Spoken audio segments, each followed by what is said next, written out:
Hello! Welcome, world, from the United States and the state of Louisiana. And the UK, Yorkshire. Which is in England. Now,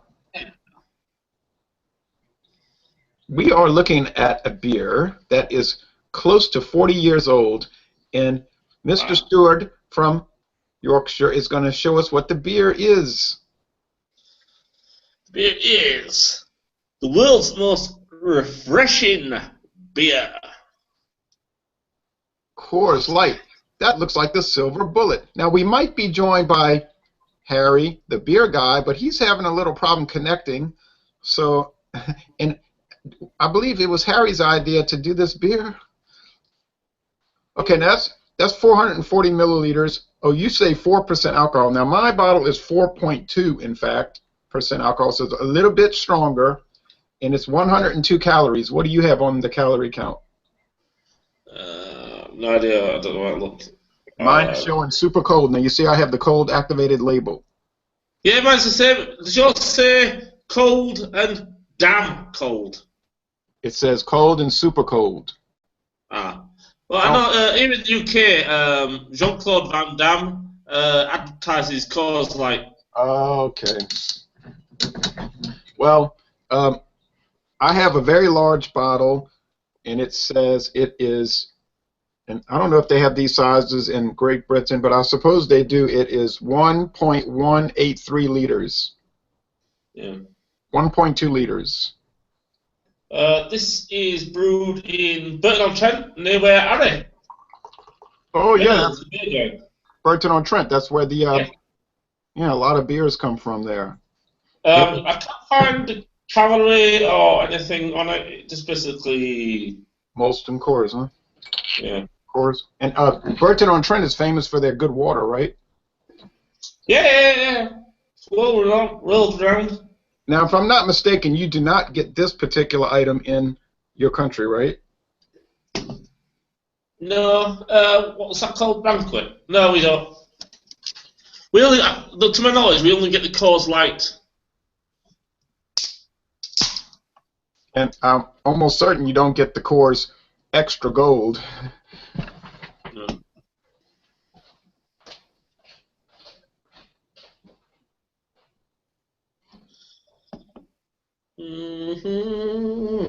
Oh, no. What is the reason for bringing up Coors Extra Gold? I can't even get it, so why should I even mention it? Okay, I'm going to put the rest in the fridge because I don't want my label to get unblue. I'll be right back. No. All good. No worries. I'm going to take my picture.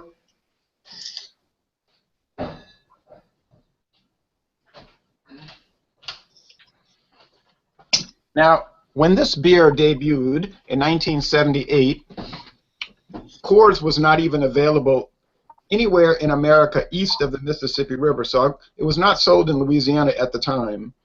It didn't become available east of the Mississippi River until 1981. And interestingly, it wasn't available in every American state until 1991, 24 short years ago. Correct. It did not become a national brand until 24 short years ago. And then I don't know when it arrived in England. Not that long ago, huh? Well, I've been working, and I think it's been about 8 years that I've seen it on our shelves where I work. But I don't know about if the ABV's changed since it arrived in the UK. But why do you think? Why do you think it's 4% there and 4.2 here? That's a little unusual. Well, in fairness, that 0.2 wouldn't make that much difference, really, would it? No, but it's strange that it would be different at all, though.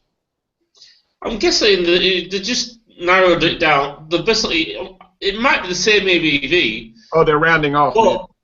But they might just knocked it off, basically, rather than put 4.2, 4.2, 4.2, just put 4. Yeah.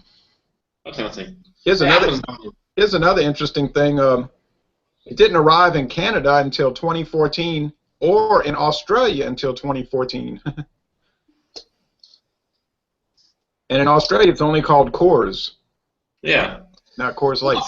Coors. It might have been called Coors, but I know that a lot of people, like you say, look at the calories on beer. And adding the term light to the name of the brand, just easier. The people in Australia told me the reason they don't call it light over there is because at 4 point whatever alcohol, it cannot be called a light beer, because in Australia, light is referring to the alcohol content, not the calories. Ah. So it would have to be below 3 or something, they said. I said, well, oh, okay. Now, there is a new Coors beer in Canada that is only sold in Canada, and I think it's called Coors Avalanche or Alpine. It's a 6% alcohol. Wow. Yeah. I'm out looking, and I saw a few people had posted videos about it. So I asked the distributor here if they were going to start carrying it, and he said, I hope not. Well, that just means he will have extra workload to do. Yeah, and he said they're a little concerned about Coors Light because it seems to be dropping. It's still the second best-selling beer in America. It's the number 2 selling beer in America, but supposedly the numbers are dropping, and they don't know why. That's just what a distributor told me. They were concerned about it. I don't know if the regular Coors is gaining popularity. You know anything about the Silver Bullet? Why they call it the Silver Bullet? I don't know if they use that term in England, the Silver Bullet. Mm-hmm. Yeah. When the beer first came out, it was just called Coors Light, and the fans, the people that drank it, called it the Silver Bullet, and and it became such a popular nickname that the company Coors Brewing was worried that somebody else could, get a hold of the name and have it trademarked, so they hurried up and got legal control over that nickname, and then it became the official nickname. So, yeah, I mean, with a lot of the lagers do have like slogans. I mean, Stella, it's the wife beater, or the what was the other one called? What's it called now? Miller's, which is part of Coors. What's the Miller's slogan name for? Miller? Yeah, Miller's Genuine Draft. I don't know. So it might be just only a few that have it then. Have their own little sub names. Yeah, like Milwaukee's Best, they call it the Beast, and then Miller went ahead and started calling it the Beast. I remember years ago on the billboards, because they just knew that was a popular name, so they called it the Beast. And I'm sure there's not going to be any beer company that's going to officially adopt the name Wife Beater, though. I'm sure that Stella Artois, I'm sure Anheuser-Busch InBev wish that was never the nickname. No, that's true. You've drank Coors Light many times, I'm guessing. Drink what? You've drank Coors Light many times, I'm guessing, huh? Yeah, but like Stella that we had the other week, it's been a long time. For Coors, I always liked the aroma, but the adverts are terrible that we have over here. Aftertaste, huh? Let me check out. Yeah. I didn't get much of a head, and I'm not getting much lacing. No. Yeah, the Jean-Claude Van Damme adverts are terrible. Terrible adverts. What's wrong? I think they did like a mountain advert that showed off the coldness and the genuine taste and aroma of the Coors, and those adverts were good. What's wrong with the ones now? They're just ridiculous. Yeah, they use Jean-Claude Van Damme, and I think he's in his 80s or something. And You know what I mean when they use really old people, actors, Yeah. try to push the products. Well, I I've haven't. got no idea. I haven't seen that in America. Usually in America, they just show this big train crashing through the ice, and Yes, that's what I like. I like that one. and it was like it's sort of like get on the train to refreshment or whatever. You know, the Yeah. most refreshing beer. Basically, they're saying it's like water. You know, Yeah. which it is. I think that's why it's so popular because it's a lot like drinking water, but the people can drink the Coors all day. They can get sort of drunk, but then they can drive home without seeing those lights come on, you know, behind them and telling them pull over. But on the palate, I like it. It's nice. It's nice. Cold lager. No off flavors, No. not a lot I of do, like I flavor. say, I do like the aroma of Coors. It's, some lagers give off a really damp carboardy taste on the aroma, and it's kind of off-putting. Whereas Coors, it's almost like a little bit sweet. You know, when you pull cookies straight from the oven, and you get that little off caramel note. Now, It just reminds me. I want to bring up something. I was reading the Coors website yesterday, and I didn't know this actually. They were saying that all Coors Lights are lagered below freezing. Not only that, and I don't know if it's got to make some difference. And not only are they lagered below freezing, they are never pasteurized. It's cold filtered, but it's never pasteurized. Wow. And we know pasteurization can hurt a beer's flavor, so that might have to. They say that's why they don't pasteurize it. They don't want to taint the taste. So it's cold filtered and it is certified kosher for people that are concerned about that. All Coors products are certified kosher, by the way. And they recommend keeping it cold. Like these companies and the grocery stores don't pay attention to what Coors says. They're saying keep it cold because it's not been pasteurized. And so of course they leave it out in the sun, and they let it get warm. So I'm sure if you go to the brewery in Golden, Colorado, and you drink it, it's going to be a lot better than something that's been mishandled, you know. But I did find one anomaly, something that didn't match up.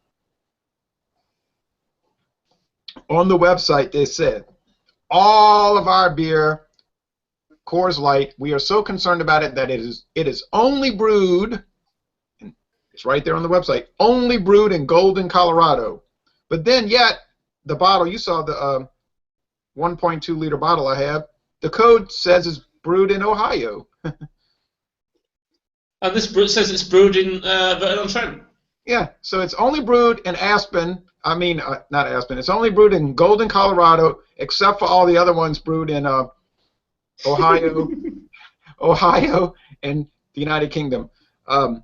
Yeah. You are very favorable toward visiting Ohio, correct?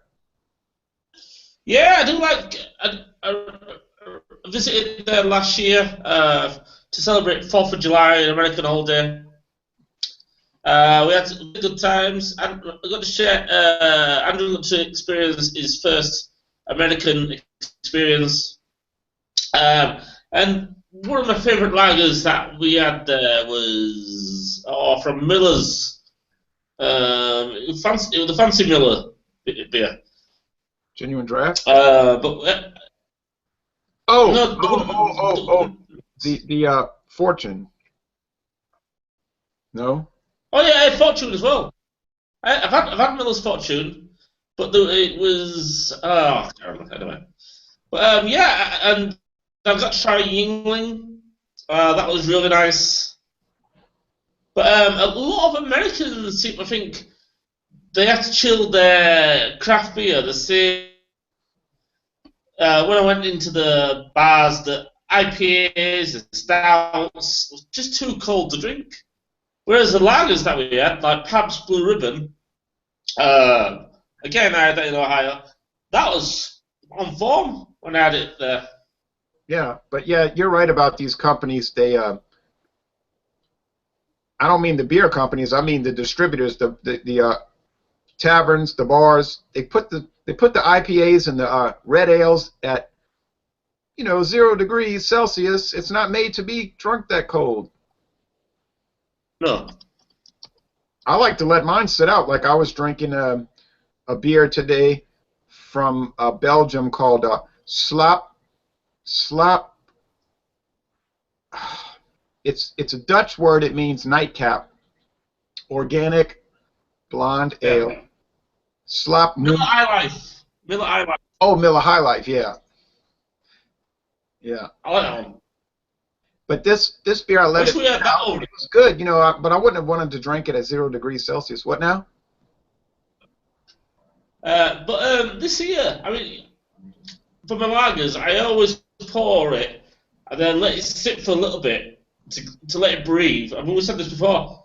Mm. Lagers, because they've been held in a container for so long, they give off all that sweetener that gives almost like a skunky taste. Yeah, But once you let it breathe, that dissipates. It goes. yeah. And you And know I'm what? enjoying Coors. Yeah, I'm enjoying it. I'm not adoring it. You know what I mean? Like, it would be nice if one day you could try the Coors Banquet and I don't even know if I'll ever run across this one again, the Coors Extra Gold, and see what you think about those. I think you would like them because they're interesting. They have a lot more body and alcohol than this one. They're heavier beers, richer, Hey. sweeter. Now, most Americans, Stuart, and I guess most Britishers, are not drinking Coors Light and letting it breathe. They're drinking it straight out of the bottle or the can, and they're missing out on a lot of it. And the majority of times, we have it in three variations here in the UK. We have it can, bottle, and tap. And the majority of the people drink it from the tap. It's really nice initially from the tap, but after you get near the bottom, it starts to dissipate and get really almost like powdery and dry. But if you keep on drinking it, quaffing it, it's a perfectly easy drinking quaffing beer. And that's what you got to remember. It's not an examination beer. No, It's a coffee beer.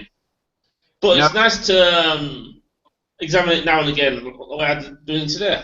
yeah, and another thing about these very light lagers, they're very hard to make, right?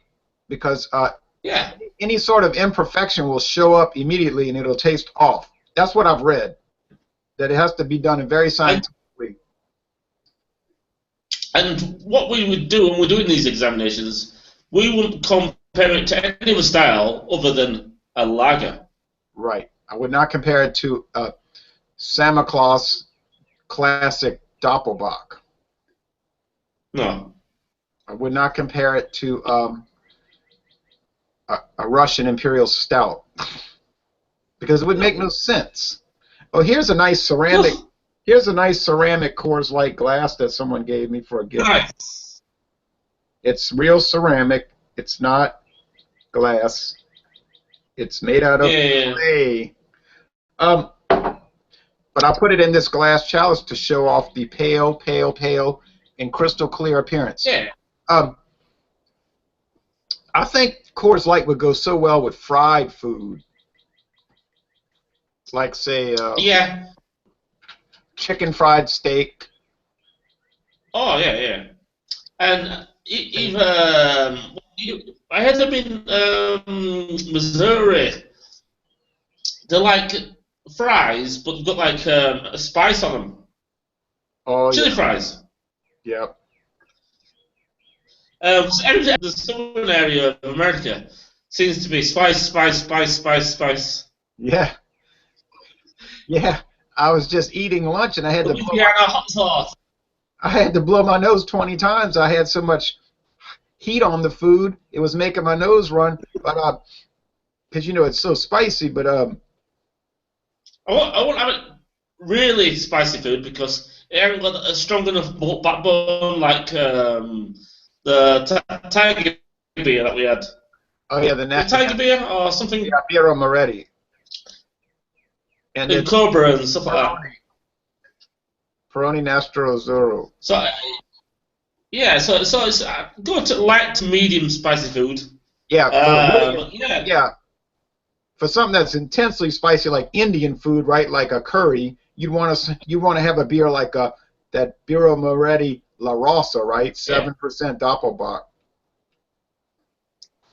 You'd want something with a bit more heaviness to it. Whereas this is more like a light snack. Even like a salad, but with chicken salad. This would be nice. Chicken salad, right, with just a little bit of black pepper on it. Yeah, that's perfect. Yes. There you go again, you southerners. With your spices. Just a little bit. A little bit. Just a little. Okay, well, I'm so crushed though in a way.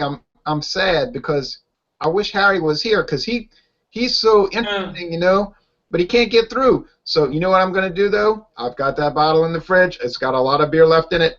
I'm going to contact him, and I'm going to say, Harry, try to set up this examination on your page and let us get into it. And it might work that way. I've still got plenty left. You know what I'm saying? It might work with us joining. Yeah. So we're going to try that. So, folks, be on the lookout for Harry the Beer Guy, looking at what we just looked at. And y'all come on down to New Orleans. Bye-bye. You take care. Goodbye, folks.